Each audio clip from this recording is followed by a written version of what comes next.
எதுதான் நிம்மதியும் சந்தோஷமும் தரும்? 10,000 சம்பாதிக்கிற ஒரு நபரிடம் போய் கேளுங்கள், நீங்க வாழ்க்கையில நிம்மதியா சந்தோஷமா இருக்கீங்களான்னு. இல்லைன்னு பதில் வரும். அவனுக்கு அங்கு தேவை பணமாக இருக்கும். நிறைய பணம் சம்பாதித்தால் நிம்மதியாக வாழலாம் என்ற நினைப்பிலேயே காலம் பூராவும் வாழ்வான். இங்க நிறைய பேர் அப்படிதான் நினைத்து வாழ்ந்து கொண்டிருக்கிறாங்க. இதுவே 1,00,000 சம்பாதிக்கும் ஒரு நபர் நிம்மதியாக இருப்பாரா என்று கேட்டால், அங்கேயும் நிம்மதி இருக்காது. அவரால் ஆசைப்பட்ட எல்லாத்தையும் வாங்க முடியும். அவருடைய எல்லா ஆசைகளையும் பணத்தை வைத்து நிறைவேற்றிக் கொள்ளலாம். ஆனால் அதெல்லாம் நிலையான சந்தோஷத்தையும் நிம்மதியையும் தந்துவிடுவதில்லை. இங்கே வாழ்க்கையில நிம்மதி கிடைக்க பணம்தான் முக்கிய தேவை என்ற எண்ணம் சுத்த பொய். அப்ப எதுதான் நிம்மதியும் சந்தோஷமும் தரும்? உங்க மனசுக்குள்ள ஒரு ஆசை இருக்கும்.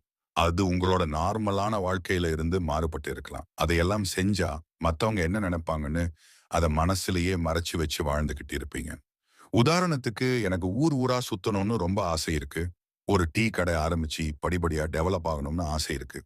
ஒரு ஐடி வேலை பார்க்கறவனுக்கு விவசாயம் பண்ணணும்னு ஆசை இருக்கலாம்.